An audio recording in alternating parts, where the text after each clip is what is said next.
Hello and welcome to Beyond the Beard podcast. This is the podcast and media arm of the community that get men together. We talk about mental health, we do some crazy expeditions, we meet up monthly online, every Tuesday actually online, 1900 till 2030. A great opportunity to get together. We also run mental health qualifications. We run crazy expeditions to places like Mount Toubkal, places like the Sahara Desert, and so much more. There's lots coming in 2026. 2025 is a crazy year anyway. We have been doing so much this year. We have really tried to expand and grow and support men in a way that is healthy. Really support men in a way that is going to help the future of masculinity alongside the future of the earth, the world. Feel masculinity is men's work, in brackets, rabbits ears, whatever you want to call it.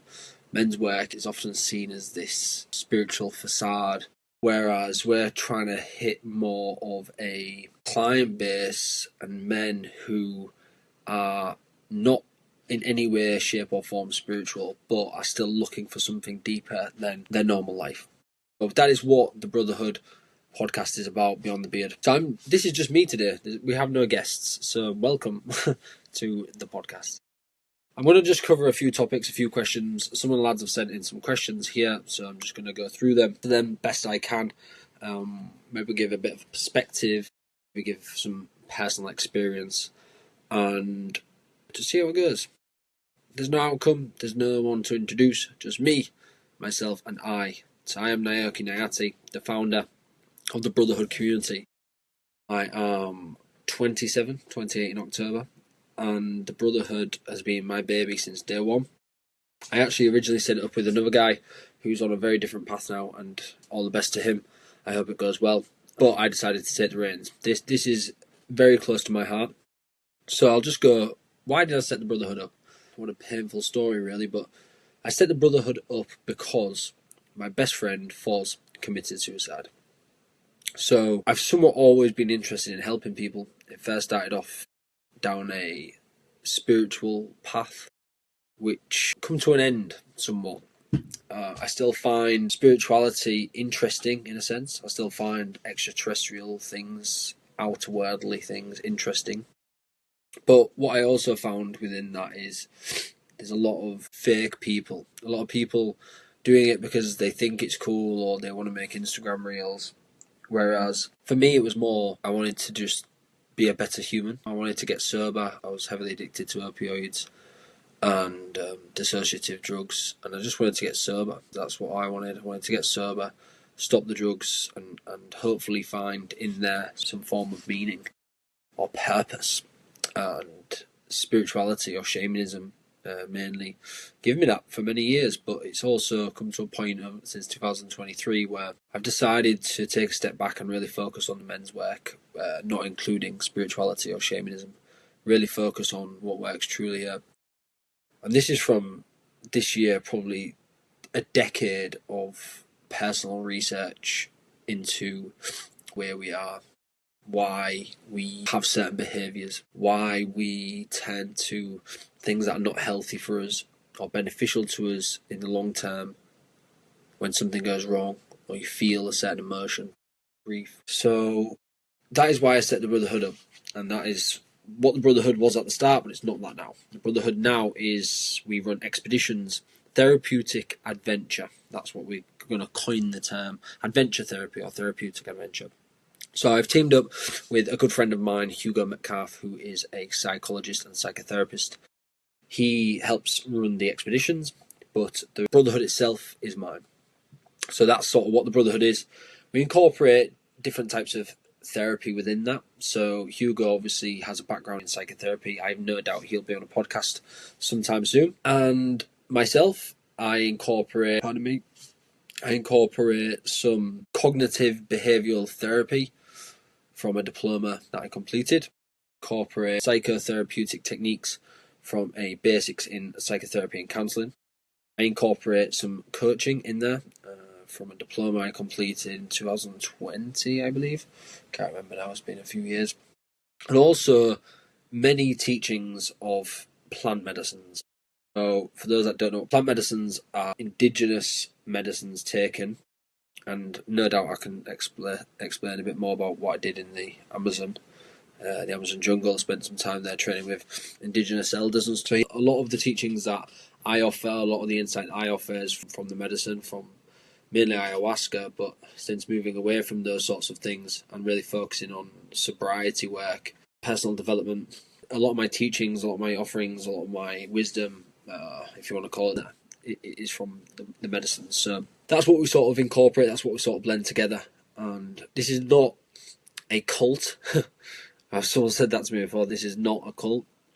It is space for men who are done pretending that this life, this 9 to 5, this get married, have kids, and you'll be happy, go on 2 holidays a year, isn't correct. The Brotherhood is for normal men, day-to-day men, everyday men, who are not trying to be someone who is full of ego, but maybe someone who's just better than they were, or better than they are. Just improvement. The space is for people of all backgrounds, all ethnicities, and everybody's welcome if you are male. And what's important is biological male. Our group personally does not accept people who identify as male.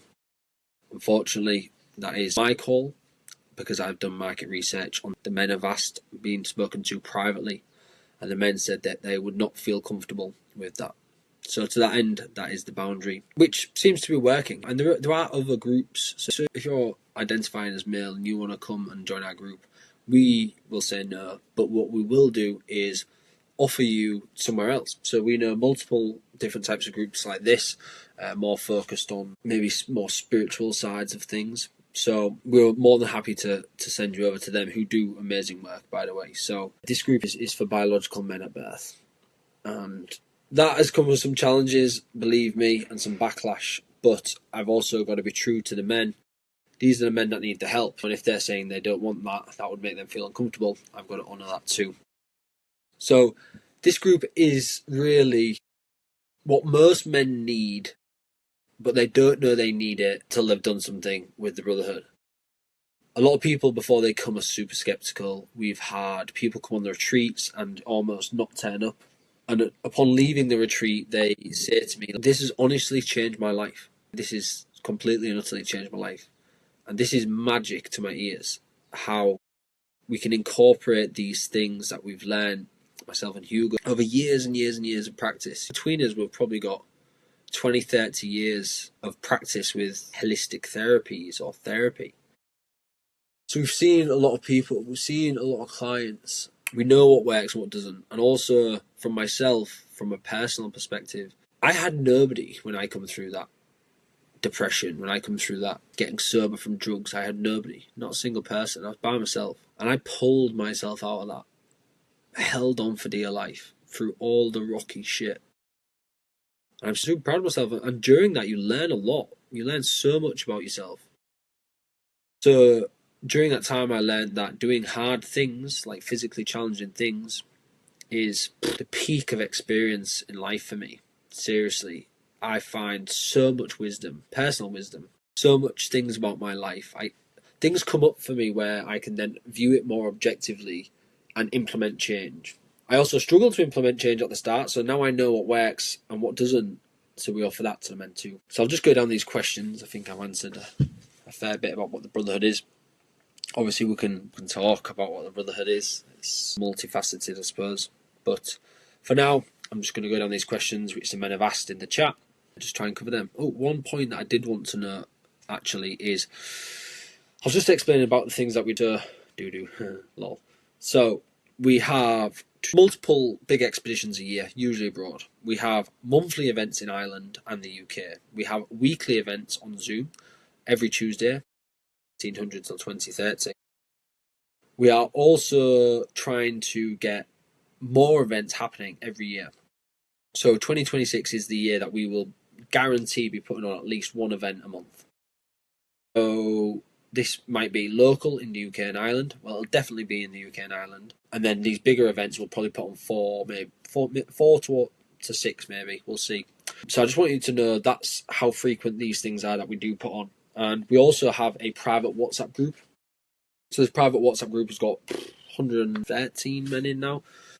Loads of people are left, loads of people are joined. People come and go. Some people come because they want a bit of help and then they leave. And then they might join back again. People have joined back and left and joined back and left because they just come to us when they need us. And that's what we're here for. We're here to help men when they need us. Sometimes people don't need us all the time, and that's okay too. Some people want to come, get the help and leave. Some people want to come and be a part of the community. Both are okay. So, why did you start? Personal story. To be honest, I've sort of covered that a bit. It was from my friend who committed suicide, and I decided that I've seen way too many men die now. And we served together in the military. Amazing man, amazing guy. So from there, I just thought, I can't keep watching this happen. I can't keep watching my friends die. And that was too close to home. Like, me and him and the rest of 1802, which was my section, was just like, we are so closely knit. And from that, yeah, it was painful. I went through a lot of grief. So I said, I'm going to set something up and actually do something. Not just say that I'm going to do something or post a social media post or write a Facebook status. I'm going to do something regularly to help men. So that's what happened. So who's it for? Good question. Who is the Brotherhood for? I think I've covered that a bit. A lot of different people come to us. I will say that we have a lot of people that are into esoteric concepts, but we also have a lot of people that are addicts, ex-addicts, homeless. We also have more high-end people, should we say. By high-end, I don't mean better, I just mean earning good wages, living in nice houses. We do have a few high-end clients, and they come to us because they're maybe lacking connection. Maybe they're seeking something because they've got to the top and they're earning good money. They're doing this thing that a lot of people strive towards, and they've got there and realised, this ain't it. Where do I go now? So we help them too. Everybody, absolutely everybody, is welcome in the Brotherhood, as long as you're biological male. So you don't have to be broken to join us. You don't have to be needing therapy. You can just join because you're doing cool shit like walking up a 4,167 metre mountain with ice picks. And who doesn't like that? What man doesn't like that? Like, that is insane. Join that. We are also doing amazing stuff like walking through the Sahara Desert. I remember dreaming about that as a kid, just like, wow, I want to go to the Sahara Desert. Man, I'm going to the Sahara Desert. Amazing. It's just so cool.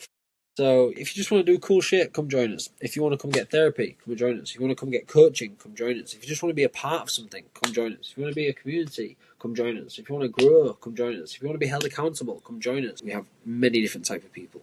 So if you're sat there now, hearing this, thinking, I don't know if this is for me, come try it out.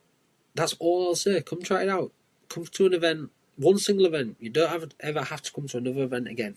If you just come to one retreat abroad, they're the biggest, they're the most transformative, they're the most life-changing. You just come to one retreat abroad. I promise you now, you will never be the same man again. You will never, ever be the same man again.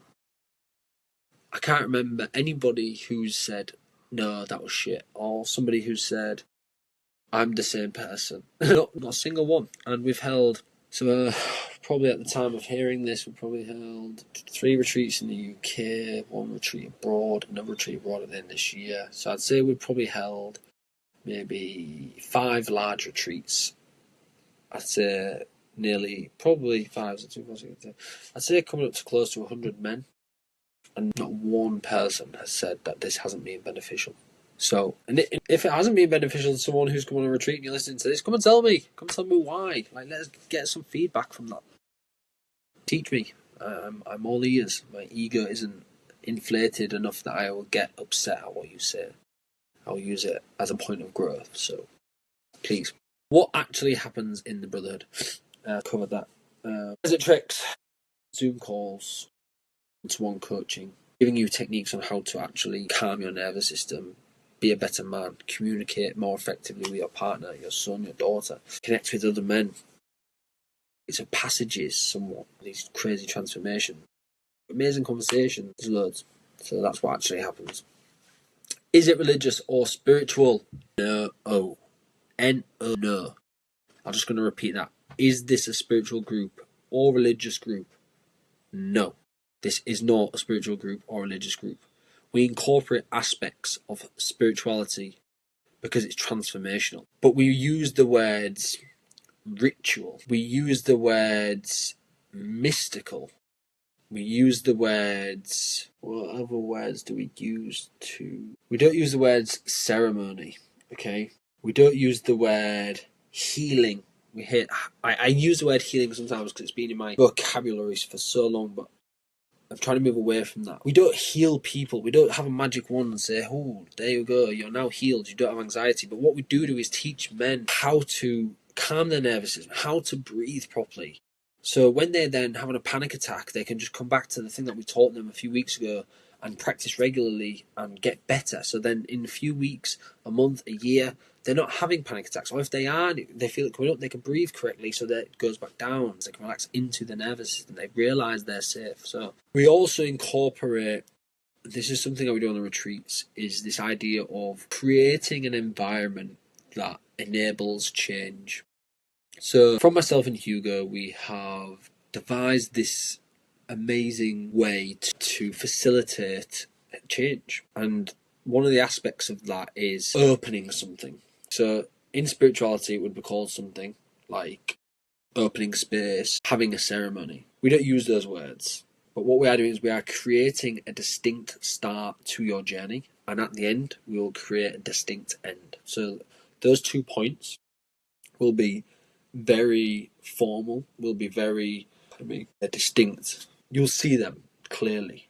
What this does to the brain, what this does to us when we discuss the gap in between, which is called liminal space. When you start something and you end it with 2 major points, change is bound to happen in the centre. Guaranteed. And it's because you are bringing awareness to the start and end of something. So you know that in there, something has to happen. Something is bound to happen. It's got to happen. Because you've started it with knowing that something will happen in that gap and then ending it. So even if not much has happened, the way that we are programmed, our brain will go, what happened in that? And reflect. And hindsight is one of the biggest tools that we have as humans. In hindsight, you'll look back and you'll think, well, that happened. What does that mean? And you'll start reflecting on things that actually matter. And especially when they are designed with extra prompts that myself and Hugo offer, it deepens the experience. It gives us things to actually think about rather than just starting and ending and not much going on in the middle and then you having to reflect back and sort of try and piece it together and hopefully you find something. We incorporate questions, exercises, activities that deepen the experience, that deepen the retreats or the expeditions, that force somewhat lasting change, that force you to look at something. We do say that all our expeditions are filled with exercises, and these exercises are optional. But we also mentioned that if you want the most out of life, you have to give it your all. You have to squeeze the lemon. Yeah. If you've got half a lemon, you need to rub that shit on that little egg-looking thing. Don't even know what it's called, lemon squeezer. You need to rub that shit. Get all the juices out, the pips, the lot, the rind, every last little drop. So we facilitate that by deepening these things. So is it spiritual? Is it religious? No, it's not religious. It's not spiritual. Many people are spiritual, but we are not a religious or spiritual group. We are a group devoted to helping men change through growth, through personal development, and through gaining connection with other men. But how is the Brotherhood different to other men's groups? Yeah, we sort of don't really give men any answers. We don't really tell them, this is the way you need to be. We do everything with you. We don't stand at the front shouting orders. That's in the military. We give you tools that work and show you how to do it. And if then you come back to us in a few weeks and say, you know what, this hasn't worked for me, then we sit down and figure out another new way. Absolutely. This isn't clinical therapy, but it is 100% therapeutic. We teach tools. We teach independence. We teach independence inside of connection. So you can be a part of a tribe, you can feel a part of something, but still reclaim your sovereignty. So not to be dependent on anybody or anything, to find your power, but also feel a part of something that if you need that information, you need help, you can just ask. The men are there. We teach tools. We teach how to communicate better. We teach how to be better partners, how to be better friends, how to show up properly. We teach how to regulate your nervous system. We teach somatic practices. When I say better, I'm not saying that as in I am better than you, or you're better than me, or we're better than anyone else. I'm just giving opportunity and tools to, when you reflect on your own life and you think, this isn't working for me, this new tool that will then improve your life. So that's how it will get better. So, what results have men got? A good one. So, when we first started the Brotherhood years ago, my friends, and it was just my friends really, just a close-knit group, but then we grew, so here we are. Some have left really toxic relationships and started a new relationship actually. Some of them are still single, but yeah, some of them left toxic relationships. Some of them have found the courage to leave their job and get a new job, and some of them have got some crazy pay rises since. I'm not saying if you join the Brotherhood you're going to get a pay rise by any means. God, I'd join and leave every week if that was the case. But some have just left their job, had the courage to do that. Also lent their communication, so they've been able to go in and keep calm and express to their boss, I'm really not enjoying this. This isn't what I want to do, and this is what I want to do. And had the courage to do. Some men cry for the first time ever. Some men learn to share things. Something super simple. Some men feel less alone. Some men run ultra marathons or marathons, or we get them into fitness. Like, shout out Neil. I always talk about Neil because his message really helps. He said, I'm going to be 50 years old. I'm going to be in the best shape of my life. Some feeling when I can see this, I'm like, fucking hell. I'm helping facilitate this change. It's just, this is my life's purpose. It really is my life's purpose. It's annoying, my camera's gone off. Sorry, guys. So, my next question. Is this just for men going through something hard? No. This is not just for men going through something hard. You don't have to be going through anything to do this. Seriously, you don't have to be going through anything at all. You could just join because you want to do cool shit, as I've said. And that's it. It's just, you can join because you just want to do cool shit. You can join because you're going through something. You can join because you're sick of life and you want something more. You can join because you are super struggling. You can join because you are lacking this. You are lacking that. But you can join because you're super happy and you think, wow, I want to spread this with multiple people. I want to spread this and share this with the world, my happiness with the world. So some of these are philosophical as, why do I feel so disconnected from people, from myself? Why do I feel so disconnected? Good question. I think part of the reason why people feel disconnected nowadays is because we are going through an epidemic of loneliness, of disconnection. Let's just look at social media. Social media is literally that. And we are back. So, where was I? Why do I feel so disconnected from people, from myself? I think we're going through an epidemic of loneliness, lack of purpose, lack of meaning, and I feel like part of the reason is social media. Everybody says it, but there's so much fakeness on there. There's so many people pretending to live a life that they're not actually living. I feel like capitalism plays a massive part in independence. So, fake it till you make it. Lone wolf, get on the grind. I love working. I love grinding, if you want to call it that. But I also love spending time with my friends and family, with my partner. I feel like we've lost our way. And this is what I was saying before about the spiritual stuff. This is what the tribes teach in Peru. Is this sense of community. It's needed so much. So, especially in the West, we are lacking community in every aspect. Even the communities that have been set up, like the Brotherhood, it's still disconnected somewhat. It's still, our reach isn't what it should be. We should have men's circles everywhere in the UK, every town. We should be doing meetups every weekend in communities, non-stop.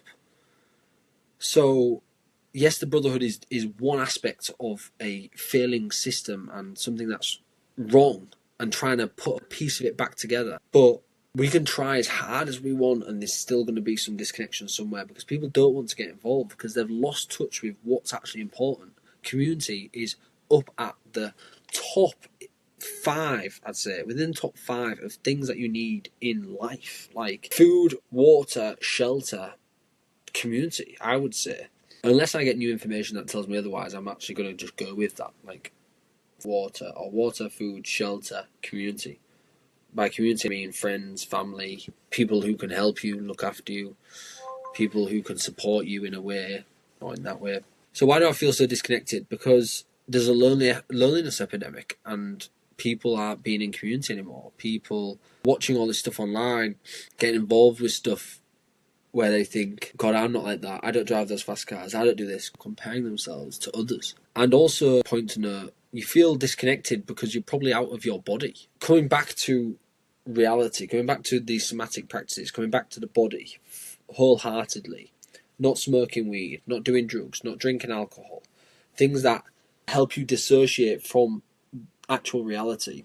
Stopping all that and coming back to the body will help you feel connected, one, to yourself, but then when you are actually backing the body and you can see things for what they are, you see life through a different lens. When you are fully present in the moment through stuff like, say, meditation or different mindfulness practices, you don't get caught up in all the drama. You don't get caught up in all the shit in life. You just sort of see it for what it is. You find beauty in the mundane.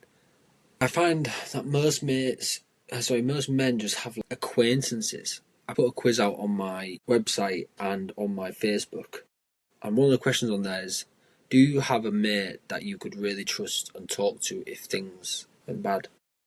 And I'd say out of the 10 leads that I got this week, I'd say 7 of them said no.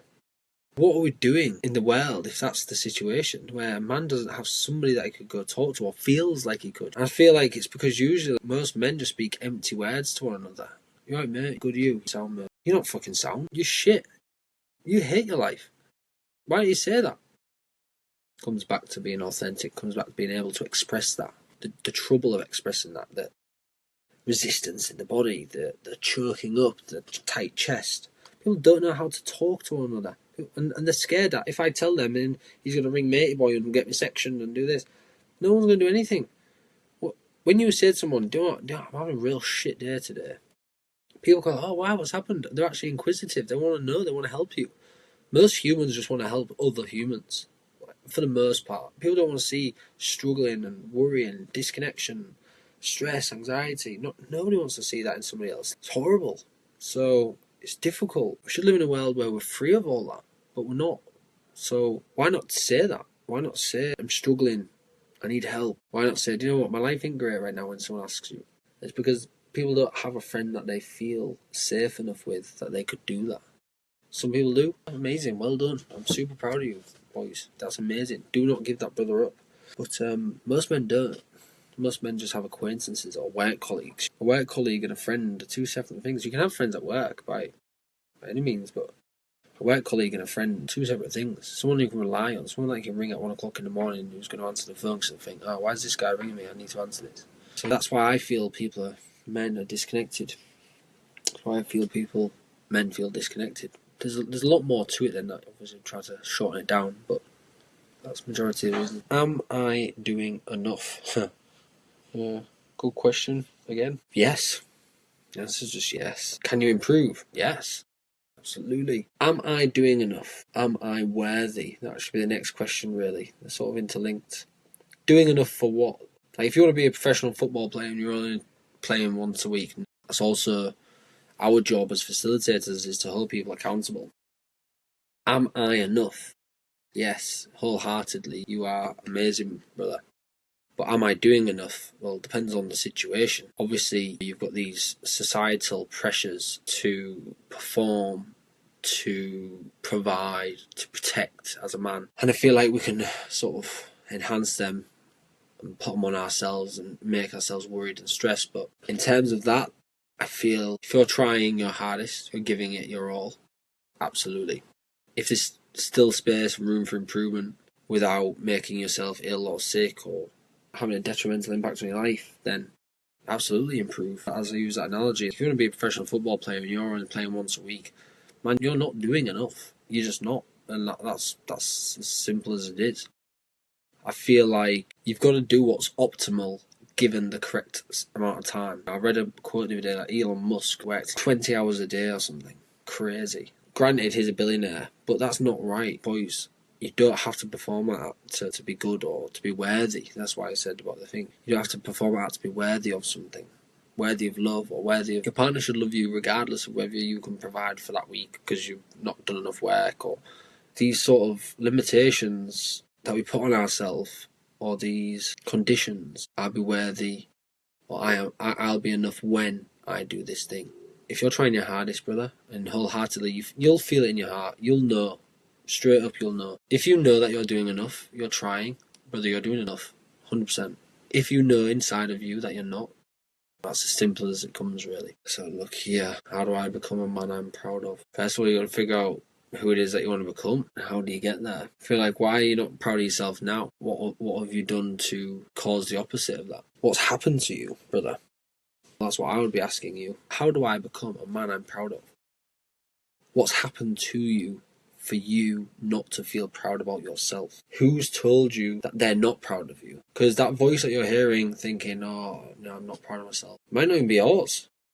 Might be someone else's. Might be father, might be mother, might be friend. I think an aspect of being proud of oneself comes from this mature masculinity. I still feel childlike in and of myself sometimes, but I think that's normal. I think there's a sense of play in that, but mature masculinity, not throwing out your fucking tantrums or your dolls or storming off and slamming doors or doing these sorts of things, that's not mature, brother. And that's also what we teach. We get a lot of men that come and they can't do that because they've never been shown, because their mums and dads were shit. We teach this, but we teach how to be mature masculine men, not macho or bravado or ego, but mature masculine men, meaningful masculinity. So I think if I was to answer it straight up, it would be, without trying to do a bit of like coaching and figure out why you are the way you are, I would say start off by changing the aspects that you don't like about yourself. Not what other people tell you that they don't like about you, but what you look at in hindsight, in reflection, and say, do you know what, I hate it when I do that. Why do I do that? I don't even know why I do it. Start by changing those habits. Start off small, work up big, and you'll be on the right path. How do I find my purpose? Purpose isn't found, brother. You don't go looking around like, purpose, you there? I'll tell you a funny story actually about, similar, but it's about dignity. So when I was in the military, you have different cap badges if you're doing drill or if you're not doing drill. And I put the wrong cap badge in because someone stole my other cap badge, so I only had one. So I put this one in, it was different colour. Went on parade. Someone comes over and says, Naoki Nayati, where are you going with that cap badge? I said, oh, nowhere, sir. So I'm just here. Just coming on parade. He said, are you fucking answering me back? I said, right, no, but I was just answering your question. Then that was it. He said, right, you need to go look for your dignity. So what he made me do is go back to the block and look around the block for my dignity. He made me get under the beds, get in cupboards, look around like this. And obviously couldn't find it because it's not there. It's not tangibly there. It's not objectively there. I feel like this is what people think purpose is. One day they're just going to stumble across it, a path, like, or rock or shed. That's not going to happen. Purpose, I find, comes and goes in waves. One day you can be super purposeful, but then the next be purposeless on the same exercise, but then it comes and goes in waves. I feel like purpose is built over time by having multiple things that ensure you're sticking to the thing that you actually enjoy. So I find purpose, you've got to have something that you actually like, something that you find fun, get something from it, maybe dopamine, serotonin, that sort of stuff. But I feel like it's built over time by continuing to do that and improving that over time. If you just plateau and just stay the same, if you're just a football player, let's say, I don't know why I'm using football all the time now, but if you're a football player and you're only ever just taking free kicks and that's it, you're going to get bored of football pretty quick if you don't do anything else. So I feel like purpose is looking at aspects of something that you love, realising what you're shit at within that, and then doing more to get better. That's it, really, for me.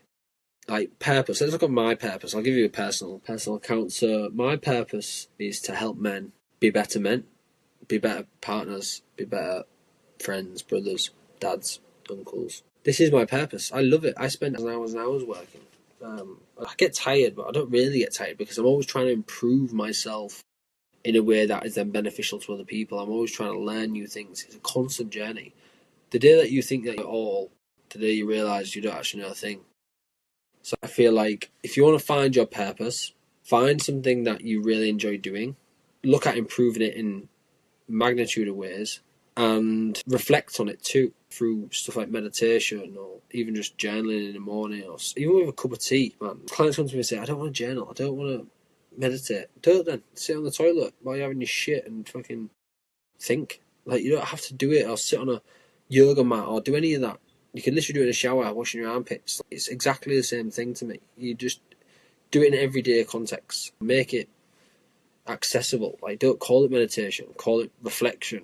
You don't have to use these words that you don't like. It's the act of doing it that is beneficial. So I also find that for me, I found my purpose through doing somewhat slightly challenging, maybe painful things. I found purpose for myself came at a time which was really difficult for me. I'd just broken up with my ex-partner, my best mate had just committed suicide, and it hit me that this thing that I've been doing for so long, helping people holistically, but helping people is like, I knew that it was something around that, and then when Foz died, I was like, yeah, boom, that's it. So I've sort of been chipping away at it, improving, and then all of a sudden, as I carried on improving all those aspects of being the best person that I could in regards to helping other people, it just dropped, boom, like a bomb, come in. But it was in the pain, and that also happens on our retreats too. When there's a bit of discomfort, a bit of friction, things happen for you, things come up for you. It's a process. It's not necessarily like a destination. It's a constant unraveling. That is the purpose, is the unraveling consistently, forever. And purpose changes. You might get to a point where you're plateaued and you think, oh, I'm done now. What I say is, if that happens on something that you used to be super into, super about, ask yourself, how do I improve myself? Or how do I improve this situation? What more can I learn in regards to this? Try that first before you give up on your current purpose. So I'll just do one last one. Christian's class, boys. How do I stop numbing myself? And then in brackets, porn, weed, scrolling, working all day. I just self-sabotage. Difficult one. All these questions are good. Super difficult. Super good. This is what, to me, this just screams avoidance. It screams that you have to take these substances, or you have to get this dopamine hit, or this dopamine rush. Because if you don't, you're forced to face something that you have perceived that you're not ready to face yet. That you don't have the strength, you don't have the courage, you're not in a safe enough space that if this thing was to happen or come out of you, something bad's going to happen. Maybe you don't like, you say to yourself, and I've heard this all the time, is that you don't like the person you are without that thing. So then to me, again, it's this avoiding authenticity. So this is what the Brotherhood does, is when someone comes to us and they say, I don't like who I am without this substance, I don't like who I am without X or Y. We do integration processing, so we say, what aspects of yourself do you not like? Let's just go to the first thing. What's the first thing that you don't like about yourself? I don't like the fact that I can't stay calm when my partner accuses me of something. Let's work on that. Let's work on having the ability to regulate your nervous system, having the ability to not feel attacked. Next one. I find that I hate the fact that I can't speak in public places, or I stutter, or I do this. Let's work on that. Let's work on being seen. Let's work on being heard, truly. Let's work on not running away from your problems. Having the courage to stand up with yourself, for your partner, for your boyfriend, for your son. One of the best ways to do that is by doing difficult things by choice. So I know that I can run a marathon. I know that I can run an ultra marathon. I know that I can push my body to the limits. And then when I think about giving up, and then I push myself a bit further, and I realise, whoa, my edge has just grown. When then it comes to something like this, a conversation which is causing me discomfort, or a conversation which is making me feel angry, or pain, or grief, whatever it might be, I know I can do that. I know I can sit there. I know I can hold that space. I know I can look after myself in that way, because I've done that in the past. I've done it. I've done this, I've had these conversations, I've done this physical challenge, I've walked that far, I've run that fast, I've felt pain and got through it. And this is no different. This is just another task. This is just another thing that I can accomplish, that I want to accomplish, that I get to accomplish. So the reason why you can't stop numbing yourself is because you're avoiding the work it takes to be better than you are. The reason why you can't stop numbing is because you're avoiding facing the part of you needed to change for growth. That's what I would say. The reason why you can't stop numbing is because you haven't been taught how to feel safe, or how to regulate and come to a place of peace and acceptance with the environment, with people, with a situation that happened to you. So, that is me. I'm going to call it a day there. So thanks ever so much for all the listeners. Thank you to everybody who has been following us. We have Instagram, so go drop us a follow on there. We also have YouTube, which you might see this on. If not, it's going to be on Spotify. So this is Beyond the Beard podcast, the media arm and outlet for the Brotherhood community. So drop us a follow on Instagram, the Brotherhood_community. We also have a website, thebrotherhoodcommunity.com. We also have Spotify, Beyond the Beard. We also have a YouTube, the Brotherhood_community. We also have LinkedIn now, Naoki Nayati. LinkedIn, what an interesting place. What else do we have? I think that's all our social medias. I believe it is, anyway. I believe that's all our social medias. So we have some amazing guests coming on. We have 2 doctors coming on. We have a physiotherapist coming on who did sports psychology. Some crazy stuff, boys. So thanks ever so much for listening. Make sure you like, subscribe, share the pod, share the talks, share the community. Let us help and reach more men.